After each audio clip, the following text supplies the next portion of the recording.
So this is story time on how I ended up in Arizona from Detroit. I've never told this story, so I'm gonna try to make it as brief as possible, but stay with me. It's worth the time you're gonna spend listening. So I'm at a place in my life where I'm trying to figure out why the things that I'm doing isn't working the way in which I see them working. And I'm asking God, like, what's going on? Like, I know I hear you telling me to do these things. Why is it not working the way I know you to work? And on top of that, Money and I was trying to have a baby for like 6 months. And I'm like, damn, like, why? What's going on? And I vividly had a dream that God spoke to me in it and said, the reason why you don't have a kid is because your kid is not supposed to grow up in Michigan. I said, dang, got it, understood.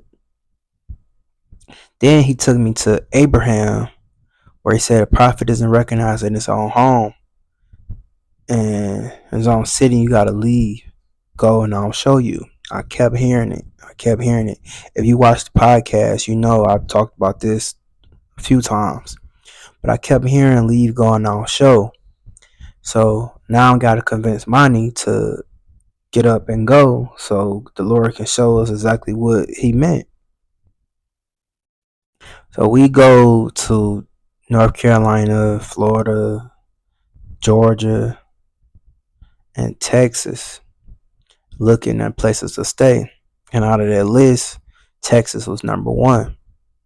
So we come home and we got to make a decision because, we even went to New York, but New York was out of the question because Money had told me she didn't want to do any more winters. And before I looked up, another winter had came. And one day it just hit me. I was like, damn, I did tell you that this was going to be our last winter here. I said, I could make you a sure bet, but this one for sure is going to be it. So, got to stay true to my word because I just flaked on it prior to, unintentionally. But she like, okay, cool, no problem. Gave me grace. We get to looking, and Texas being number one on our list. At the time when we had to really make a decision, Texas was going through one of the worst winter storms they had been through in years. So I'm like, it can't be Dallas. It just can't be Dallas. But at the time, prior to, I had closing. One of my real estate clients had sold their house and moved to Surprise, Arizona. I got family here, but I've never come to visit. We're not as close as I would like to be, but I do have family here. But that was added to the list of being the weather being tracked was in Surprise, Arizona. And while we looking at the winter storm going on in Texas, it's sunny in the mug in Arizona. So Money like, what about the place your clients moved to? I was like, surprise. She said, yeah, look at the weather. I'm like, all right, fine with me. I'm just ready to go because God said I'm gonna show you. So I'm just ready to leave so I can be shown what I need to see. So she's like, okay, cool. I'm cool going to Arizona. Now we done made this decision, but we ain't told nobody. Part of the reason we ain't told nobody is because we didn't want nobody projecting their fears off on us. It wasn't keeping it a secret. It was more so when people can't or don't understand what you're doing or don't even think it's possible, they get talking about how all the things that could go wrong. Right, and I'm like, I ain't want to hit it. I know I heard God say leave going on show, so I ain't want to put none of that negativity in my mind or specifically in my wife's mind because I was already on go. I don't need nobody on her side to come with any type of negativity that would convince her to it's a better idea to stay. So we don't tell majority of our family. We pack our stuff up, sell our house, and pack all our life up in a U-Haul. and I drive 30 hours to get here. 30 hours. Like we stopped a few places, but I think it took us 2.5 days, about 2.5 days, maybe three, to get here. I drove the entire way, and like in I think it was like Kansas, we had stopped and didn't even know that we had drove through. The lady at the gas station said, "Where are you guys coming from?" I'm like, "You're coming from Michigan." She said, "Really?"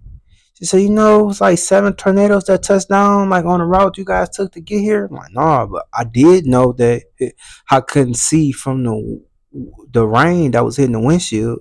I just continued to drive. Like I just could follow tail lights that was in front of me, but I couldn't see the road. I just kept on driving. And because my goal was to get here, and it just we documented few of these things on our podcast, but I'm gonna give y'all the real in depth story, right? So we enjoy a road trip. I let my wife be a passenger princess the entire time. I just really took the time to enjoy being with her on the road and just experiencing that level of faith with her. So we eventually get here, and then I tell my mom. My mama was like, "Oh," my mama kind of got offended because she felt like she should have knew. But in a way, yes. But in a way, no. Like that's my life. And she's like, "Well, I wasn't about to try to talk you out of it. I just needed to make sure. Like it wasn't nothing against her or nobody else. I just wanted to make sure. And the only way I could have made sure was not tell anyone. So don't tell anyone we get here. Now, once we get here, it's a whole another can of worms, because prior to us actually getting here, actually leaving, Monty wanted a plan. Monty like, "What's our plan? What are we going to do?" Because Monty don't like moving unless she could see 10 steps. I said, "Listen, I don't have one. All I got to do is get down there, because I know I heard God clearly tell me, leave going, I will show you. So if you came up with the destination and this is where you're comfortable with going, I'm just going to allow God to show us." I said, "If you ask me, we could just stay in the hotel until we find somewhere to stay." Ronnie like, "That's not gonna work for me." I said, "Okay, well, what's gonna work for you in order to get us down here?" She like, "Well, I'm gonna find us a place." I say, "Cool, no problem." Found us a place, had it lined up, everything right. 28 hours into our drive, we get notified that they give our place away to someone else. So now we're 2 hours away from arriving, and we don't have nowhere to stay. And we wound up being in a hotel. We actually was in the hotel for a little over a week. And none of this time did I mention to her like, "Hey, like, look, we wound up having to do what I thought we was going to do in the first place," because to me it didn't matter. I'm really here operating on faith. So each day we going out to go look for somewhere to stay, and we on a deadline for multiple reasons. One, the U-Haul truck needed to be back. We got down here on a Monday. The U-Haul needed to be back on, I think, Wednesday or Thursday. And we trailered a vehicle on the back of the U-Haul. So I'm paying for the truck and the trailer and the insurance.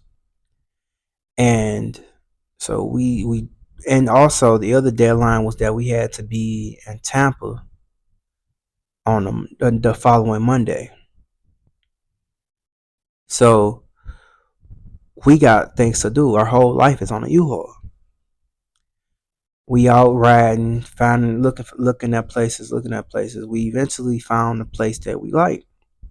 We overqualified for the place. We tell the lady like we'd pay you 6 months in advance just so we can have a space, because we need to drop the U-Haul off, get our bags out of the U-Haul that is not packed at the back, because we didn't expect to not be unpacked. So we would have to at least take half of the items off the U-Haul to even get to our suitcase and our bags to even be able to pack in order to go to Tampa if we don't even have a place to stay. So that was a thing.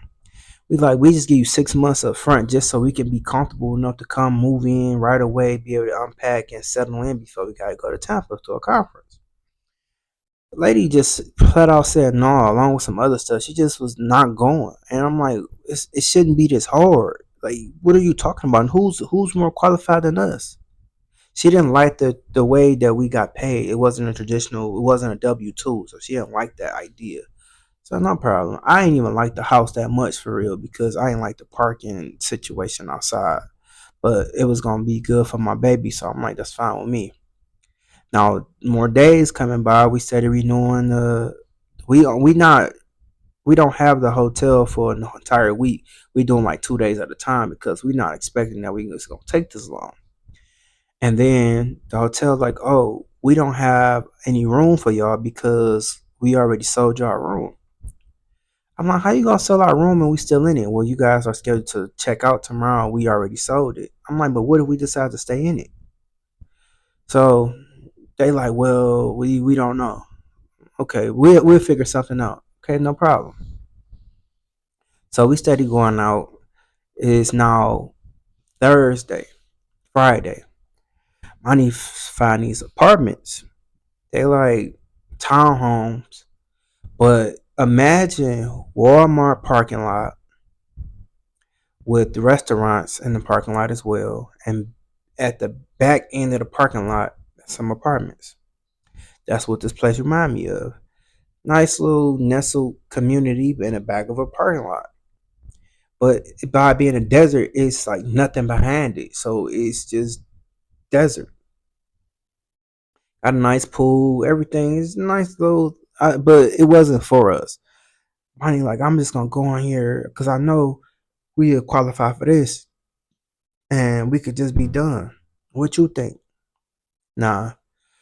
When Money asked me what I think, I be thinking she want my real life opinion. Because what else could you possibly want if you ask somebody what they think? But I'm growing to learn she don't really be wanting to know what I truly think. She just be wanting me to sad with her sometimes. I'm like, I think they nice. I said, but I do believe you're settling. I do believe you think that the time in which we are now taking or that we have left is getting to you and you don't want to continuously be in the situation that we're in. I remind you, I told you that this is Friday. The U-Haul was supposed to be back. It was Wednesday. U-Haul was supposed to be back. They're now calling me. Like, when you gonna have the truck back? I'm like, listen, I don't know. Like, I don't know place to stay. They're like, well, we need the truck back. So you gonna have to charge me what you gotta charge me because until I get somewhere to stay, I'm keeping the U-Haul. And I don't even need the trailer because I'm driving the vehicle now, but I can't drop the trailer off because they gotta go hand in hand. You're on the same contract. So not only am I paying for a trailer and insurance on the trailer that I'm not even utilizing, it just is what it is. So now I tell Money, I say, listen, we we gotta be on the plane Monday, and if you want to, we could take this place. This place is open tomorrow till noon Saturday. Let's go out and look for some more places. If or they close at 2, if we don't find anything by noon, we come sign on here and be done. She said a deal. I said that's a great compromise. I said no problem. We then go and look for another place, and we stumbled upon the place that we are currently in. The agent was like, "Do you guys know where you are? Like the city, the district, I mean the neighborhood, and all these things." Like, I'm from Detroit. When somebody say something like that, he was just too happy for us. I'm thinking you trying to finesse me because why you that happy for me? This ain't got nothing to do with you. Yeah, you get a commission, but why you so happy for me? And I guess that was a trauma response, but that's how I initially felt. So I'm looking at him with a sad eye because I'm not used to the kindness that the people were displaying to us once we got here. It all was a culture shock to me. So when we get in the house, I'm like, oh yeah, this is it. I like this. Like I ain't even. Money was looking at the bathroom, so I just seen the layout and I knew it was it. So I'm like, how we get it? So the lady, the owner, she was like, well, it's the weekend. So the money that need to be paid can't really be paid till Monday because we got Zelle limits on our account that we can't Zelle her all of the money in which she needed at the time. But mind you, we supposed to be in Tampa on Monday, and we got a U-Haul full of stuff. So we just flat out tell the lady our situation, and so well, I'm gonna talk to my husband. I'm gonna let you know. I'm gonna call you back. She eventually called us back, like told the agent, like, yeah, get them the keys. They good. Let them move their stuff in, and I just collect the rest of the money on Monday. We gave her as much as we could with our Zelle limits, but as soon as Monday came, she got the money. Um, but she let us move in without like all the paperwork being completed. We was able to unload the U-Haul truck. I actually called my cousins, even the one that I'm not close with. They came, helped me move my things out and in, and we was able to get the U-Haul unloaded. Now, in the mix of all this, I told you U-Haul been calling me. They had called me like on Friday, and I'm like, listen, I told the lady like I'm gonna have the U-Haul truck when I can have. She's like, listen, I understand all that, but the place where your contract says drop the U-Haul off is full. Now, what I will need you to do is take this U-Haul to another location. If you could take this U-Haul truck to another location, I'll waive the 2 days late that you are, and you be good to go. I said, cool, no problem. I'm like, thank you, but I already know I can't have this U-Haul truck back because I don't have a place to stay. So now once I get a place to stay, I was able to drop the U-Haul truck off that Sunday. Now when I dropped it off that Sunday, instead of it being without the the fees being reduced for the different destination, I was looking at about an extra $600 in fees, maybe seven. They only charged me $222. So not only did we get a place to stay, I did save money on the U-Haul with the grace of them needing it to be somewhere else. And the place was even closer to where I was going from where I currently was compared to where I was supposed to be. So less gas, less mileage, all of those things helped me out. But in the midst of all this, Ronnie was like, because we could just go back home. We could just go back home. I said, ain't no way in hell we going back home. She ain't did none of the 30 hours of driving. So she is for her, she like, I just catch a flight. I just catch a flight. Or we just drive back. I'm like, that's not possible. It's like I knew at that moment that it was a test to see how bad I really wanted it. To see if I really truly heard from God. Because not only did I know I heard from him, I listened. I was being obedient. So now I'm like, okay, well, in me being obedient, God gonna come through. In the midnight hour, I know he gonna come through. I know what I heard. So going back home, going back to Detroit was not an option for me. It just wasn't. And for us to get this place, we never stayed in a ranch before, so it was cool being in a ranch and just experiencing what we've experienced so far here. We was able to make it to Myron's conference on time in Tampa, and from there I flew to back to Detroit because I had an investment property to look after. Money came back to Arizona, so now Money is unpacking, getting the house in order, cleaning, and all those things from us getting back from Tampa. And I'm back at Detroit. I'm eating up a storm. Like I'm eating everything. Like I've been in Arizona for a week. Food ain't the same. I'm eating corned beefs, chili cheese fries. Like I'm just eating all the stuff that I'm used to eating at home. Well, I was used to eating, or that I even just missed.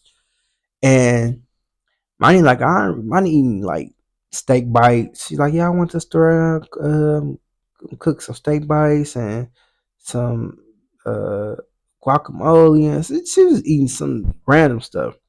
But she's like, this is all I've been able to eat. And I ain't been feeling good. I got a stomach virus.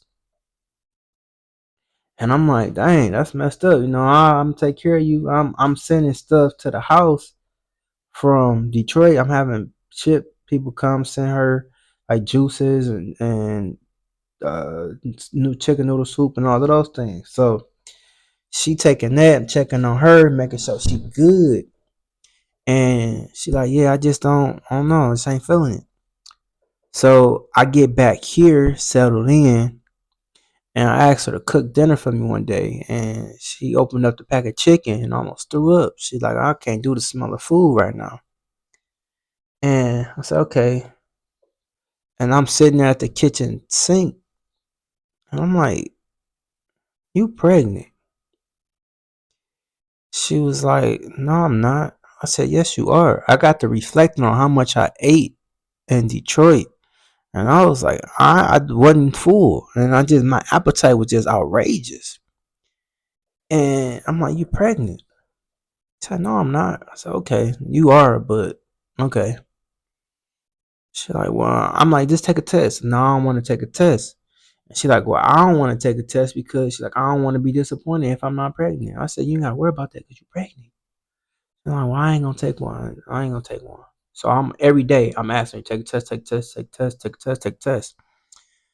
So one day I'm outside on the patio and she comes back from the store. She surprised me like with a pregnancy test and some Papa Bear slippers, and we found out that she was pregnant. Now I remind you, we was trying for 6 months.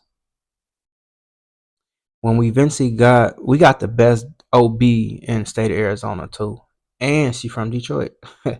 What's so crazy is that she really from the West Side, and when we eventually got the appointment with her, we was 13 weeks. But we found out the week we conceived was the week we moved to Arizona. And when I found that out, all I could do was be thankful because God is faithful. And now that my baby girl is here, every day, it's the reason why her name is her name, honestly. But every day, it's a constant reminder of how faithful God is. Because He told me to lead, go, and He will show me.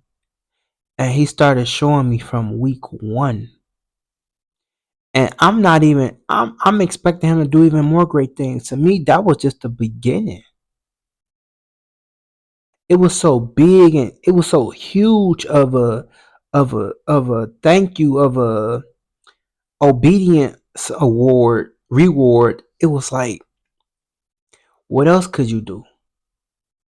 If you bless me like this, if you pour it out the windows of heaven, like a blessing that's so big I ain't have room enough to receive in my baby girl, what else you got for me? And I ain't even saying it in an ungrateful manner. It's just like I'm not putting a limitation on God. I'm gonna continue to walk. I'm gonna continue to walk in these ordered steps because I see what it got me. The result that it got me. It taught me that obedience is better than sacrifice. I get here as little kids swimming in 7, 8 feet water at 6. I ain't never seen nothing like this in my life. I ain't even in the 7 feet water because I ain't tall enough to stand in it. And these little kids are 6 years old swimming in 7 feet. Pools in kids' backyards with 12 feet water. I'm just so full. I'm just so full. So when you see new videos and content from me, just know that it ain't necessarily me. It's my by myself. It's me being obedient with God. It's me being in partnership with God Himself to be able to execute the things that He need me to do. Because I got to the point where I got tired of doing things my way or the way I think it should be done. I get to consult God on everything. What is it that you need me to do? What is it that you want me to say? How do you want me to say it? Can I say it like I like to say it? This really how I have conversation with God, because sometimes I be feeling like people need to hear it in the way in which they hear. To me, that's effective communication. But yeah, like I needed to tell y'all the story that obedience is better than sacrifice. This is how I got to Arizona. Was it my choice? Absolutely not. Absolutely not. I like the environment here. It's for people who actually grown, that ain't trying to be in the rowdiness of the city or the party life, or they really got goals and ambitions that they want to execute. Is what I see from the people that I've been around, or they've already executed them and now they chilling. So you get a lot of wisdom from a lot of people here, and the money is different. What I mean by that is, it's so much wealth here. You notice growing up in Detroit, there's like a church and a liquor store on every corner. I don't see that here. I have a new normal, and it's been it's been a heck of a journey. Would I have thought it would have been like this? No. Am I grateful? Yes. What do I expect? The best. But I understand that life gonna test me before it bless me. I got comfortable with being uncomfortable in order to grow, in order to see things differently that I've never seen before. So I want this message to inspire someone. If it's just one person, go do what you know you heard, what you waiting on. Because the longer you wait, the longer it's gonna take. Go get your blessing. Love y'all.